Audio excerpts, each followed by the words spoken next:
한 청년의 이야기입니다. 외모에 대해서 말하기가 좀 그렇지만 일단 잘생겼습니다.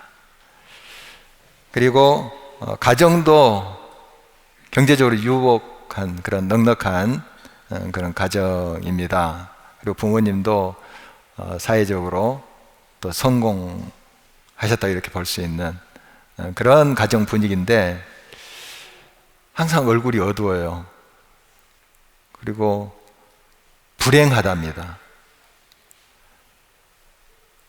참 그 정도의 가정 형편이면 감사할 것도 많고 또 기뻐할 것도 많고 행복하다고 해야 되는 게 옳은데 불행하대요. 또 다른 제 청년 이야기입니다. 젊은 나이에 부모님이 병으로 다 돌아가셨어요. 두 분 다. 그리고 자녀들만 이렇게 남겨놓고 가신 거예요. 참 어쩔 수 없죠. 병으로 그렇게 돌아가셨는데요. 어떻게 보면 참 안 됐어요. 가정 형편이 참 어려운 거죠. 이제 어머니가 독실한 크리스찬이었는데 어머니가 돌아가시 그쯤에 교회에 나오기 시작했어요. 그래서 예수님을 영접했죠. 하고 성경 공부도 잘 이렇게 하고 지금 또 교회 학교 봉사도 하고 여러 가지 교회 일을 감당하고 있습니다. 그 얼굴 보면 그 마음을 보면 참 소년처럼 깨끗하다 하는 느낌을 받습니다. 행복의 이유를 발견한 것이 아닌가 그렇게 생각이 돼요. 어떤 가정 형편과 이런 사정을 보면 참 여의치 않는데 참된 행복의 이유를 찾아가고 있는 그의 모습을 보게 됩니다. 이스라엘 백성은 출애굽하여 광야 40년 동안 생활을 했죠. 그리고 드디어 꿈에 그리던 가나안 땅, 약속의 땅을 앞에 두고 있습니다. 요단강만 건너면 돼요. 요단강 동편이 모압 땅인데요. 지도자 모세는 백성들과 함께 가나안 땅에 들어가지 못하게 됐습니다. 그래서 곧 죽게 되는데요. 이 모세가 이제 가나안 땅으로 들어갈, 약속의 땅으로 들어갈 백성들에게 선포한 메시지가 이 신명기 말씀입니다. 신명기의 그 신자는 되풀이하다, 거듭하다 이런 뜻이에요. 그래서 하나님의 말씀을 요약해서 되풀이, 강조를 하고 있는 말씀이 신명기의 말씀이죠. 오늘 본문은 그 일부분입니다. 그리고 그 신명기 말씀의 끝에는 모세가 이스라엘 각 지파를 축복하는 내용이 나옵니다. 그래서 그 각 지파마다 하나님의 강성함과 풍성함이 있으리라 하는 그런 축복의 훈훈한 그런 내용이 오늘 본문의 말씀입니다. 그 축복의 내용 중에 오늘 일부를 살펴보도록 하겠습니다. 우리가 이스라엘 지파라 하면 유다, 좀 귀에 익숙하죠. 에브라임, 그리고 루벤, 이런 이제 지파들은 조금 좀 들은 듯해요. 그런데 혹시 아셀 생소하시죠? 아셀 지파. 오늘은 이제 여러 지파를 우리가 다 살펴볼 시간은 없고요. 이 아셀 지파, 모세의 축복 중에 제일 나중에 등장하는 그 지파하고 이스라엘 전체를 향한 축복의 말씀, 이걸 나누면서 이들에게 주신 그 은혜와 복이 지금 저와 여러분의 삶 속에도 같이 임하기를 간절히 바라는 것입니다. 이스라엘 백성들은 광야 생활을 할 때에 물론 하나님의 기적을 경험하고 하나님을 찬송하기도 했어요. 그러나 불평불만이 많았어요. 우리가 쭉 출애굽기나 민수기 말씀 보면은 얼마나 그렇게 불평하는지요. 그러니까 하나님이 기적을 베풀 때는 막 할렐루야 하면서 기뻐하면서 감사해요. 그런데 그때뿐이에요. 조금 지나면 잊어버려요. 잊어버리고 좀 힘들고 고통스러우면 불평부터 하는 거예요. 불만을 쏟아붓는 거죠. 그리고 원망하면서 저주까지 하는 모습을 보게 됩니다. 그래서 이 광야 40년의 이스라엘 백성들의 역사를 두 마디로 표현하면 불평불만의 역사, 이렇게 표현할 수가 있겠습니다. 그러나 하나님께서는 자기의 택한 그 백성들을 버리시지 않습니다. 때리시지만, 훈계하시지만 결국 긍휼과 사랑으로 품어주시는 것을 우리가 보게 됩니다. 모세가 맨 마지막에 언급한 아셀 지파, 그의 이름은 굉장히 생소하기도 하고 존재감이 희미한 뜻이 그렇게 보입니다. 이 시간 우리는 이 아셀 지파에게 내린 모세가 축복한 그런 내용을 먼저 살펴보도록 하겠습니다. 이 아셀 지파에게 축복한 내용을 요약하면 누림과 나눔의 복이다, 이렇게 할 수가 있겠습니다. 24절 말씀 보십니다. 아셀에 대하여는 일러스되 아셀은 아들들 중에 더 복을 받으며 그 형제에게 기쁨이 되며 그의 발이 기름에 잠길지로다. 아셀이 다른 아들들보다 더 복을 받기를 원한다 하는 모세의 축복이죠. 그러니까 다른 아들들도 지금 강성함과 풍성함에 복을 주십시오 하면서 이제 축복하는 모세의 그러한 하나님께 드리는 기도가 쭉 나오고, 제일 마지막에 아셀 지파는 더 복을 주십시오. 그래서 이전에 개역 성경 개정되기 전에 그 성경은 다자의 복을 주시며 이렇게 표현이 되어 있습니다. 그러니까 풍성한 그러한 삶을 허락해 주십시오, 이러한 이제 축복의 말씀입니다. 이 아셀은 야곱의 아내 레아의 여종 실바의 소생이에요. 좀 복잡하죠? 그러니까 야곱의 첩의 소생이라는 뜻이죠. 별로 존재감이 그렇게 이 성경에 드러나지 않습니다. 그러나 오늘 말씀 보면은 얼마나 큰 복을 받고 누리고 있는가 하는 걸 알 수가 있어요. 아셀 지파는 잠잠히 그들의 자리를 지키고 또 주신 복에 감사하면서 살았습니다.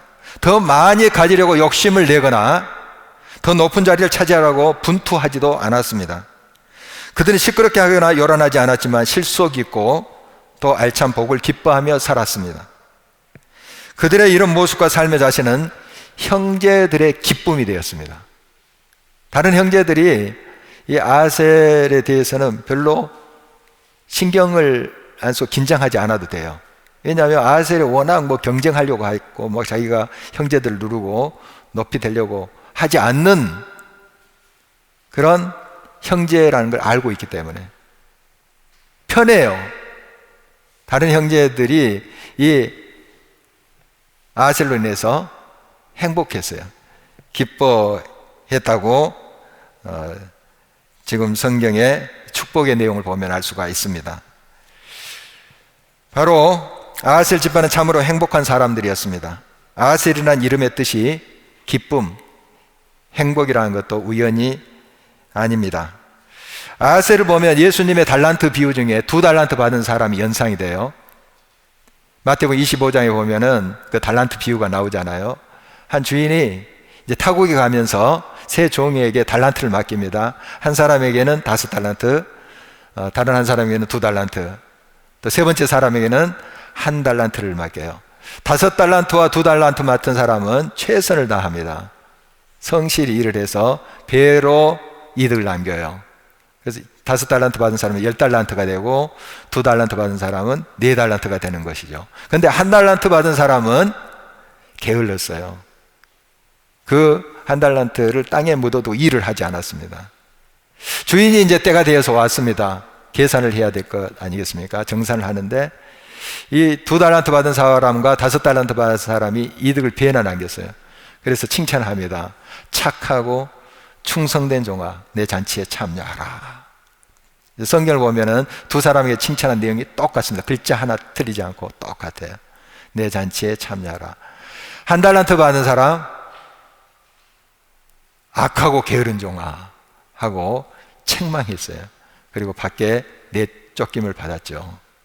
자, 이런 내용을 우리가 많이 들었습니다. 이 시간은 2달란트 받은 사람에게 주목해 보려고 합니다. 그는 1등이 아니에요. 중간에 있습니다. 물론 1등도 그 자리가 쉬운 자리가 아닙니다. 꼴찌도 사실 어떻게 보면 어려운 자리, 편한 자리가 아니에요. 자꾸 너는 왜 꼴찌밖에 못하냐, 이런 소리, 눈초리 또 받는 그런 자리예요.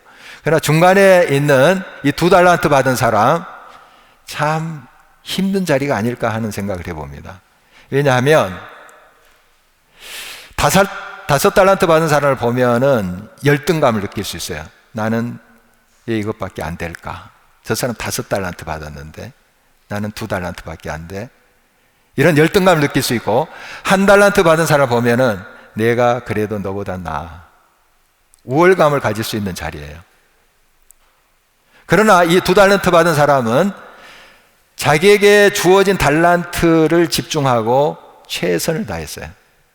그리고 2배로 남겼습니다. 뭐 5달란트를 보고 막 경쟁의식을 느끼지도 않고, 1달란트 받은 사람을 보면서 우월감을 갖지 않았어요. 자기 일에 성실을 다했어요.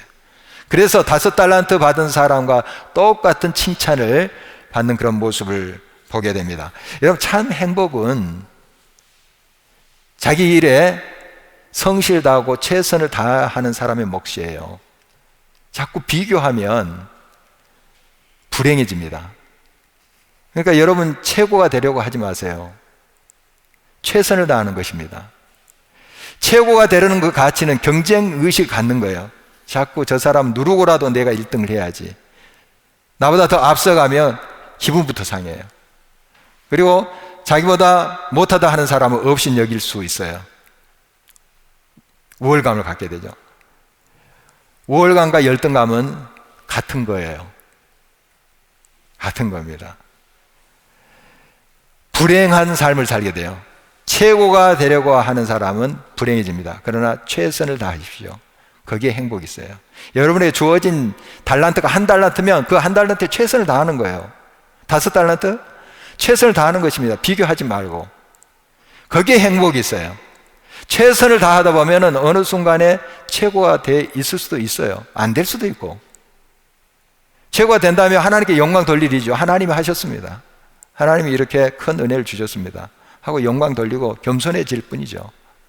그러나 최고가 되려고 하지 않아요. 최선을 다하는 것입니다. 이거 참 중요합니다. 이 아셀은 자기에게 주어진 그 자리에 최선을 다하고 성실을 다했어요. 그리고 자기가 가지고 있는 것이 많거나 적거나 상관없이 그걸 형제들에게 나눴어요. 그러니까 형제들이 기뻐하는 거죠. 아셀 때문에 행복해지는 거예요. 여러분이 많이 듣는 토끼와 거북이 이야기 있지 않습니까? 왜 토끼가 그 경주에서 졌나요? 거북이보다 더 빨리 달리는 토끼가 그 달리기 시합에서 왜 졌나요? 거북이는 왜 이겼나요? 토끼는 거북이를 바라봤기 때문에 그렇습니다. 내가 너보다 더 잘 달려. 한숨 자도 너 따라갈 수 있어. 비교했어요. 거북이를 바라봤어요. 거북이는 목표를 본 겁니다. 토끼 안 바라봤어요. 묵묵히 자기 길을 가는 거예요. 여러분, 주어진 삶에 최선을 다하십시오. 성실을 다하십시오. 거기에 행복이 있어요. 그리고 감사하며 사십시오. 한 걸음 한 걸음 주님과 동행하는 그 길이 행복이고 기쁨이고 만족이 되는 삶이 돼야 될 것입니다. 전반적으로 보면 이스라엘 백성은 사실 행복한 사람들이었습니다. 많고 많은 민족 중에 하나님께서 택하셨잖아요. 하나님의 백성으로 선택하셨습니다. 얼마나 큰 특권이고 은혜입니까? 비록 그들이 하나님께 범죄하고 하나님을 멀리 떠나갈지라도 하나님께서는 결국 그들을 징계하시긴 하지만 품으세요. 자기가 선택한 자기 자식들이니까 품으세요. 다시 안으십니다. 결코 그들을 버리시지 않으십니다. 29절을 주목하십니다. 이스라엘이여, 너는 행복한 사람이로다. 여호와의 구원을 너같이 얻은 백성이 누구냐? 그는 너를 돕는 방패시오 내 영광의 칼이시로다. 내 대적이 내게 복종하리니 내가 그들의 높은 곳을 밟으리로다. 하나님이 이스라엘 백성 택하신 것은 그들의 수요가 많아서 잘나서가 아닙니다. 신명기 7장 6절 8절 말씀에 보면 그냥 다만 하나님이 그들을 사랑했기 때문에, 이유가 그거예요. 사랑했다는 거예요. 그냥 마음에 그냥 들어왔고 눈에 들어왔다는 거예요. 다른 이유가 없으면 너희들이 다른 민족보다 더 강성하고 더 잘나고 그래서 택한 거야, 이게 아니에요. 그냥 마음에 들어왔다는 거예요. 하나님이 사랑했기 때문에 너희를 택했다. 우리가 복음을 받아들이고 하나님의 백성이 되었습니다. 하나님의 자녀가 되었잖아요. 천국의 소유자가 된 것입니다. 우리가 잘나서가 아니에요. 우리가 세상의 다른 사람보다 더 의로워서가 아니에요. 그냥 우리 주님이 저와 여러분을 사랑하셨대요. 지금도 사랑하신대요. 이유를 물어도 내가 너를 사랑하기 때문에 널 택한 거야, 그렇게 말씀하실 거예요. 여러분, 오직 하나님은 이렇게 무조건적인 선택으로 우리를 품으셨고 또한 저항할 수 없는 은혜로 우리와 함께 하시는 것입니다. 얼마나 큰 하나님의 사랑입니까? 하나님은 그의 백성을 때마다 구원하실 뿐만 아니라 또 친히 방패와 영광의 칼이 되셔서 그 앞에 있는 대적들을 물리쳐 주신다고 하십니다. 그리고 그 높은 곳을 밟으리라, 승리케 하신다, 승리케 하신다, 깃발 꽂게 하신다 하는 말씀입니다. 어떻게든 한번 구원하신 우리를 세상 끝날까지 우리 주님께서는 보호하십니다. 우리가 도망가더라도 한번 택한 사람은 꼭 다시 기다리시면서 품으십니다. 그게 이제 신학적인 용어로 성도의 견인이라 합니다. 견인. 바로 하나님께서 우리를 끝까지 책임지신다는 거예요. 한번 선택한 백성들은 때려서라도 다시 돌이키게 하시고 품으신다. 하나님은 그런 사랑의 하나님이십니다. 우리의 구원을 보장하시고 언제나 우리와 함께 하셔서 결국 우리의 삶을 승리로 이끄시는 하나님이 우리와 함께 하신다는 사실만큼 큰 은혜와 감사의 조건이 어디 있겠습니까? 이 은혜를 깨닫는 자는 불행이 깃들 수 없어요. 하나님이 나와 함께 하시고 나를 끝까지 지키시고 나와 동행하신다 하는 것을 확신한 자는 불행의 그 마음에 깃들 수가 없어요. 행복의 조건을 알기 때문에 그렇죠. 모세는 이스라엘에게 주어진 행복을 다음과 같이 그리고 있습니다. 26절을 보십니다. 여수르니여 하나님 같은 이가 없도다. 그가 너를 도우시려고 하늘을 타고 궁창에서 위엄을 나타내시는도다. 이 여수른, 이 표현은 이스라엘 백성을 부르는 별칭입니다. 좀 친근하게 부르는. 그 뜻은 의로운 백성, 정직한 백성, 이런 뜻입니다. 이스라엘 역사를 보면 그 하나님의 백성이라고 하는 사람들이 그렇게 의롭지만은 않았습니다. 정직하지도 않았어요. 그러나 하나님께서는 자기의 자식들을 사랑하십니다. 선택한 그 백성을 사랑하세요. 그래서 이렇게 친근하게 여수르나 하고 부르고 있습니다. 죄악에 빠진 그들을 바로잡기 위해서 훈계하고 징계하시지만 결국 하나님은 사랑과 긍휼로 그의 자녀들을 품으시고 또 용납하시는 분이십니다. 그 하나님은 그의 자녀를 위해서 저 하늘을 타고 궁창의 위엄을 나타내신다. 이런 표현이 오늘 본문에 있습니다. 이것은 바로 하나님의 사랑입니다. 이 사랑의 절정이 바로 예수 그리스도의 사건이에요. 저 천국을 떠나서 하늘을 가르시고 이 땅에 오신 거예요. 낮고 낮은 이 땅에 오셔서 육신의 몸을 입으셨습니다. 그리고 고통과 모멸과 수치를 당하셨어요. 오직 한 가지 이유 때문입니다. 우리를 살리시려고. 그 십자가의 피를 흘리심으로 우리의 죄를 그 피로 다 씻으시고 우리를 의인으로, 의로운 자로 세우셔서 하늘나라로 옮겨주신 분이 예수 그리스도입니다. 바로 부활 승천하셔서 그의 이엄을 하늘의 궁창에 드러내신 분이십니다. 우리는 그 은혜를 경험했고 지금도 그 은혜 속에 살고 있습니다. 저와 여러분들은 하나님의 그 놀라운 은혜를 늘 깊이 묵상하면서 깨달아갈 수 있기를 바랍니다. 또한 우리가 행복할 수 있는 이유는 우리의 삶의 순간마다 주님의 품이 우리의 피난처와 안식처가 된다는 사실입니다. 27절입니다. 영원하신 하나님이 내 처소가 되시니 그의 영원하신 팔이 내 아래에 있도다. 그가 내 앞에서 대적을 쫓으시며 멸하라 하시도다. 유혹과 위험이 시시각각으로 불어닥치는 인생이라는 싸움터에서 우리 살고 있습니다. 이런 환경에서 우리가 칠 수 있는 것과 피할 수 있는 것이 있다는 거 얼마나 큰 은혜입니까? 모세는 이렇게 묘사하고 있습니다. 하나님의 팔이 그 백성 아래에 있다. 한번 상상을 해보시기 바랍니다. 물론 하나님이 보이시는 분은 아니기 때문에 이건 하나의 우리의 이해를 돕기 위한 것입니다.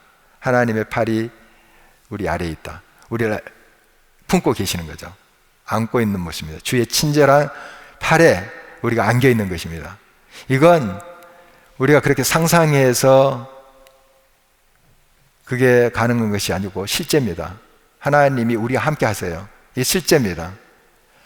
주의 친절한 팔이 우리를 항상 안고 계세요. 우리와 함께 하시는 하나님이세요. 이 약속대로 지금 하나님께서는 우리와 함께 하십니다. 이 사실을 잊지 말아야 됩니다. 떨며 즐겨하다의 저자는 다음과 같이 조지 맥도날드 목사님의 설교 일부를 소개하고 있습니다. 짤막한 부분 제가 읽도록 하겠습니다. 하나님 아버지의 자녀인 여러분 가운데 혹시 그분을 겁내거나 그분을 생각할 때 불안감 또는 공포를 느끼는 사람이 있습니까? 그런 이들은 얼른 자신의 악한 마음과 하나님을 향한 공포심을 떠나서 아버지의 구원의 팔 안으로 뛰어가야 합니다. 옷을 걸치느라 지체하지 말고 그저 아이처럼 맨몸으로 그리해야 합니다. 아무리 악한 아버지라도 자신을 노엽게 했던 아이가 품 안으로 달려오는 것을 볼 때 마음이 풀리지 않겠습니까? 그렇다면 우리 영혼의 아버지신 하나님, 그저 자신의 자녀들만 찾기 원하시는 분께서는 얼마나 더 활짝 팔을 벌려 맞아 주시겠습니까? 육신의 아버지도 아이가 막 품에 안기려고 오는데 품어주지 않겠습니까? 하나님은 항상 팔을 벌리며 우리를 기다리고 계십니다. 우리를 안아주신 분이에요. 여러분이 외로운 싸움터인 이 광야를 지나고 있습니다. 때로는 상처받고 때로는 절망 속에 있을 수 있습니다. 여러분 기억하십시오. 하나님의 친절한 팔로 달려가십시오. 여러 가지 생각을 내려놓고 그저 뛰어가십시오. 그리고 주의 품에 안기십시오. 거기가 안식처입니다. 주님만이 우리의 보호자 되시고 다시 한번 새 힘을 주시는 분이십니다. 우리의 피난처 안식처가 되시는 하나님은 우리의 대적들을 직접 물리쳐 주신다고 말씀하고 있습니다. 바로 그가 내 앞에서 대적을 쫓으시며, 하나님은 우리의 모든 문제를 해결해 주시는 분이세요. 그리고 이어지는 말 주목하시길 바랍니다. 멸하라 하시도다. 우리 보고 처리해라 이렇게 하시는 거예요. 다 원수들의 힘을 빠지게 하고 그 패잔병을 처리하라 하시는 거예요. 우리 성령의 역사를 보면 하나님의 역사하심이 이 같은 모습이 많이 나옵니다. 우리가 도저히 할 수 없는 일, 풀 수 없는 그런 문제 하나님이 다 이루어 주시고 우리들에게 이제 해보라 이렇게 말씀하시는 거예요. 우리는 때론 착각할 수 있어요. 그런 이제 싸움에서 승리할 때 우리가 마치 한 것처럼, 아니에요. 하나님이 다 해놓으신 거예요. 그리고 내가 해봐라 한 거예요. 그래서 하나님께 영광을 돌려야 되는 것이죠. 세상에는 이제 시험 볼 때 누가 답안지를 알려주고 또 풀이 과정을 설명해주고 하면 부정 시험이죠. 그러나 우리 인생의 싸움터에서는 하나님께서 그렇게 하세요. 전쟁터에서는 하나님께서 직접 문제를 풀어주십니다. 그리고 그 문제 답안지에 옮겨 답을 쓰라고 하십니다. 정말 하나님께서는 이러한 은혜로 우리와 함께 하시는 분이십니다. 저와 여러분들이 행복할 이유가 충분히 있습니다. 우리의 구원이 되시고 때마다 시마다 우리의 도움이 되시는 여호와 하나님, 영원토록 저와 여러분과 함께 하십니다. 인생이란 싸움터에서 우리 홀로 두지 아니하시고 친히 대적을 물리쳐 주시고 문제를 해결해 주시고, 그리고 그 남은 부분을 너가 해봐라 하면서 자신감을 불어넣어 주십니다. 그리고 이역과 이염이 많은 그 싸움터에서 언제나 그의 팔로 우리를 안아주십니다. 우리는 쉴 곳이 있습니다. 우리는 안식처가 있고 피난처가 있는 사람들입니다. 하나님의 품으로 언제든지 달려갈 수 있어야 되겠습니다. 그래서 우리는 이 하나님의 은혜를 지금 받고 있는 사람들입니다. 확신하고 영원토록 우리와 함께 계시는 그 하나님, 그분을 기억하면서 우리의 삶 속에 늘 승리함이 있기를 간절히 바랍니다. 그런 의미에서 저와 여러분들은 참으로 행복한 사람들입니다. 우리 함께 일어서서 찬양하도록 하겠습니다.